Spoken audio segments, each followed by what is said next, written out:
Bismillahirrahmanirrahim. Assalamualaikum warahmatullahi wabarakatuh. Sobahal khair ayat talabah. Oke, pada kesempatan pagi kali ini kita akan memasuki pelajaran kedua, ad-darsu ats-tsani al-baitu. Oke, nanti kalian bisa memperdalam pada halaman 19 ya. Oke, sebelum masuk ke mubtada khabar, ada baiknya kita mencoba berkenalan dengan beberapa kosakata yang akan kita bahas di materi selanjutnya. Al-mufrodatu itu kosakata ya. Al-mufrodatu kosakata. Oke, karena kita membahas tentang rumah, maka kita mencoba mengetengahkan beberapa benda yang berhubungan dengan rumah.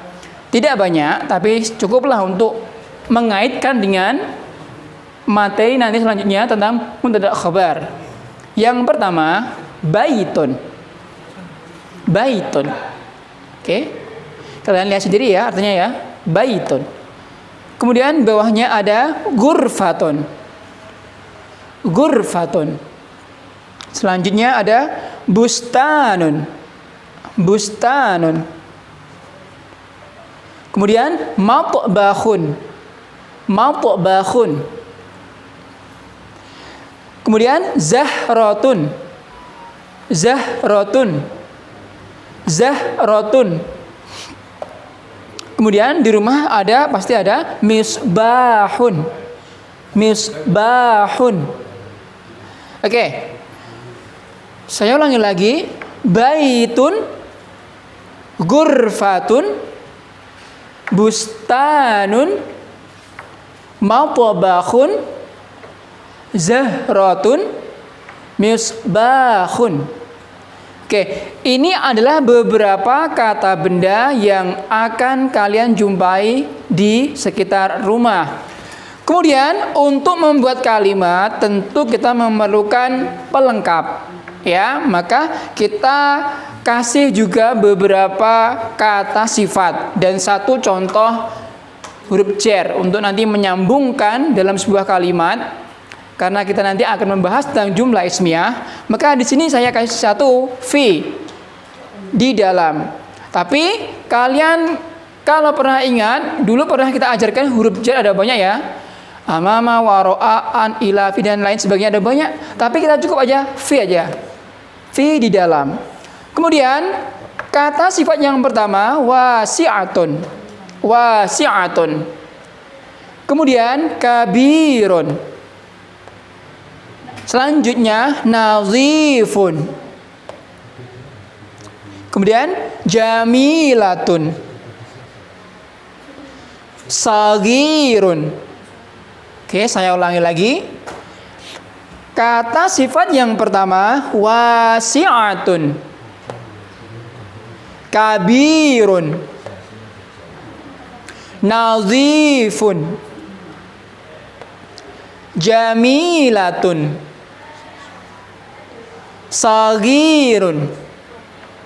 Oke, ini adalah beberapa contoh kata sifat dan ini adalah beberapa contoh kata benda yang akan kalian temui dalam rumah. Nah, kalau kalian ingin menambah wawasan kalian sendiri, coba nanti kalian selepas melihat video ini, kalian bisa buka halaman 19. Ya. Oke, saya rasa untuk yang kosakata cukup mudah dipahami lah ya. Sekarang kita akan mengaitkan kosakata ini dengan jumlah ismiyah. Karena hubungannya dalam bahasa Arab dan pelajaran asing lainnya, kalau sudah hafal kosakata, selanjutnya adalah bagaimana untuk mempraktekkan dalam sebuah kalimat. Nah, kalimat sederhana yang akan kita pelajari untuk pertama kali adalah jumlah ismiyah. Jumlah ismiyah. Nah, jumlah ismiyah itu kalau bisa kita buat gampangnya biar mudah dipahami dari kata ismun. Ismun itu kata benda. Jadi apabila ada kata benda bustanun, zahratun, kata benda. Apabila ada kata benda di depan kalimat, maka itu bisa kita pastikan adalah jumlah ismiyah. Karena dia kalimat yang tersusun dengan diawali kata benda. Itu pengertian mudahnya seperti itu.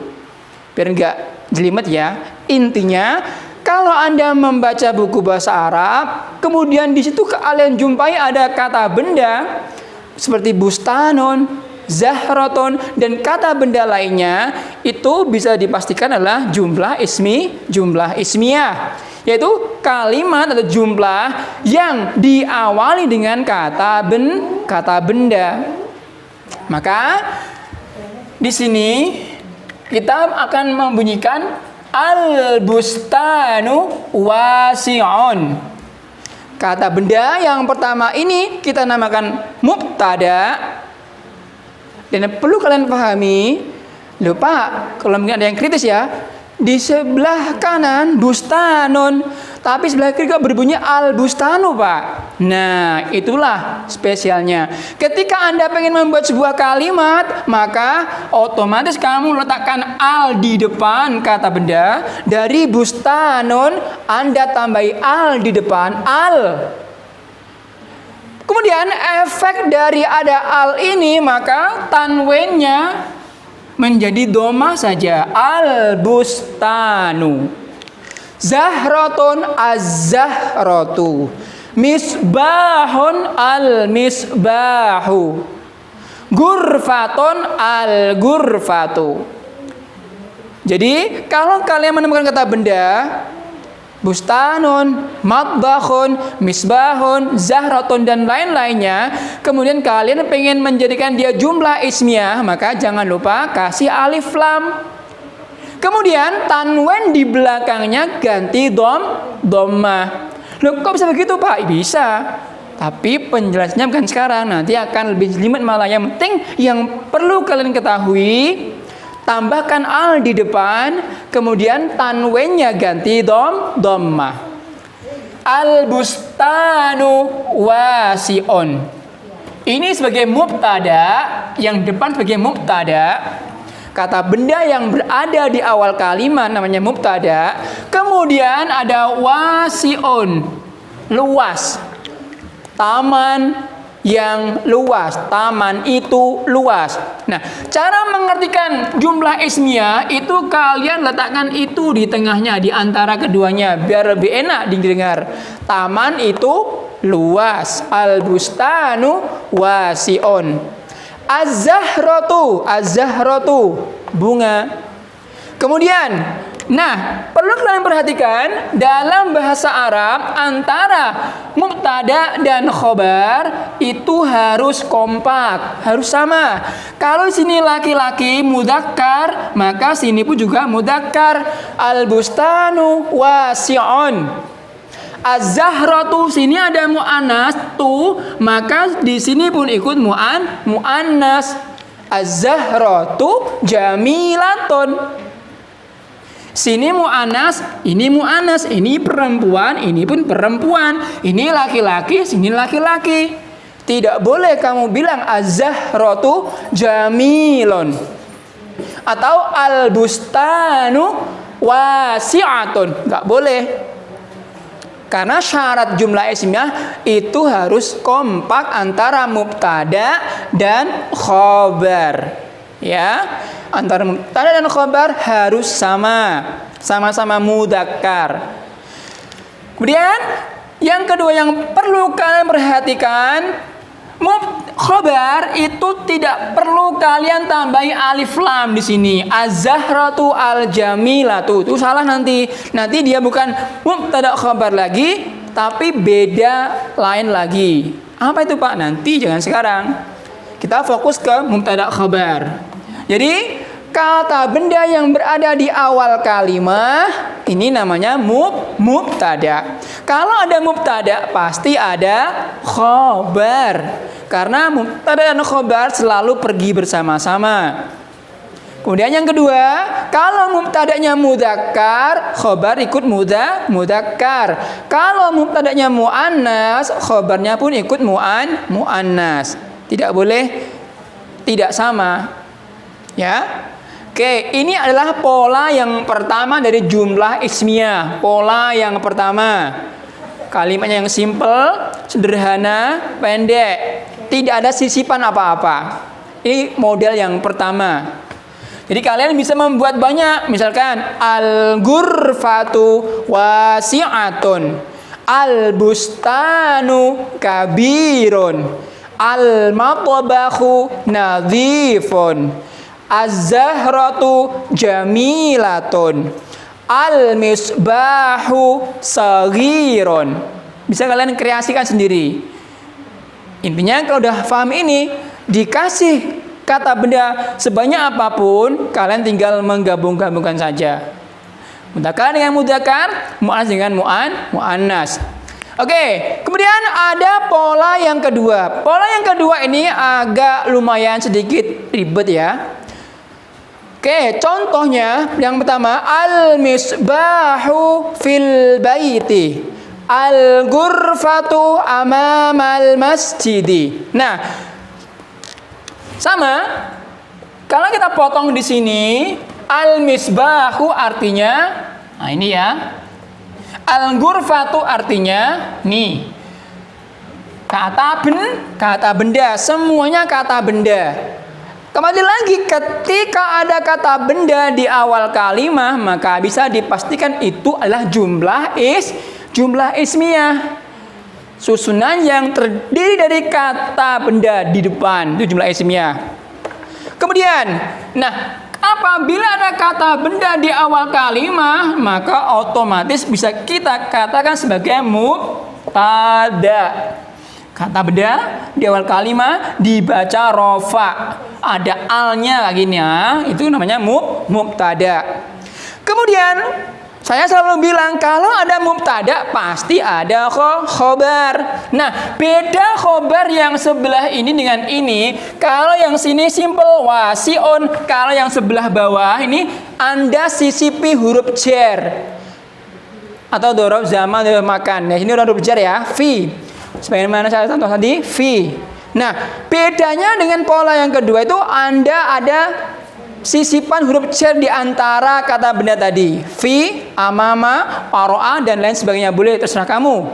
Disesuaikan dengan kalimatnya. Kita di sini menggunakan fi. Al-misbahu fil baiti. Otomatis kalau ada huruf jar, maka sini berbunyi kasroh. Baitun, al-baitu fil baiti. Al-ghurfatu amamal masjidi, aslinya masjidun. Al-masjidu amamal masjidi. Intinya kalau ada huruf jar maka dia berbunyi kasroh. Nah, khobarnya dimulai dari huruf jar itu sampai kalimat yang terakhir. Khobarnya dimulai dari huruf jar sampai kalimat yang terakhir. Nah, selesai Pak? Belum. Nah, kemudian dari pola yang ini kita ubah ke bentuk seperti ini. Tinggal kita balik. Ini mubtada, ini khobar. Nah, terkadang khobarnya pengen pindah ke depan karena selalu di belakang, maka dia nyoba untuk pindah ke posisi depan. Boleh Pak? Boleh. Caranya gimana? Nah, ketika ada khobar di belakang pindah ke depan. Lihat, al-misbahu fil baiti. Maka di sini menjadi fil baiti misbahun. Asalnya ini di belakang, maka dia pindah menjadi depan. Tidak ada perubahan fil baiti. Yang berubah yang al-misbahu. Alnya menjadi hilang, kemudian sini hunya menjadi hun. Fil baiti misbahun. Yang kedua, al-ghurfatu amamal masjidi. Kita balik, amamal masjidi ghurfatun. Asalnya al-ghurfatu menjadi ghurfatun. Jadi kesimpulannya kalau kita balik posisinya, alnya menjadi hilang, domahnya diganti tanwin. Al ghurfatu ghurfatun, al misbahu misbahun. Nah, apabila kalian menjumpai pola seperti ini, maka mubtada yang pindah ke belakang namanya mubtada muakhar, mubtada yang diakhirkan. Kemudian khobar yang menempati posisi mubtada alias dia pindah ke depan namanya khobar muqaddam yang diawalkan. Saya ulangi lagi. Mubtada itu selalu di depan, baru ada khobar. Namun ceritanya lain, manakala khobarnya pengen mencoba tempat di depan, maka otomatis mubtada harus pindah ke belakang. Nah, perpindahan tempat ini juga menyebabkan perubahan pengertian. Mubtada namanya mubtada muakhar karena dia dipindah ke belakang, khobarnya diganti menjadi khobar muqaddam karena dia di depan. Oke? Saya kira penjelasannya cukup sekian dulu, nanti coba kalian kerjakan di link di bawah ini nanti untuk lebih memperdalam kefahaman kalian semuanya bagaimana cara mengaplikasikan materi kita hari ini, yaitu mubtada khobar, baik pola pertama ataupun pola kedua sebagai bekal nanti untuk ulangan, ya. Nakhtatim bilhamdalillah. Assalamualaikum warahmatullahi wabarakatuh.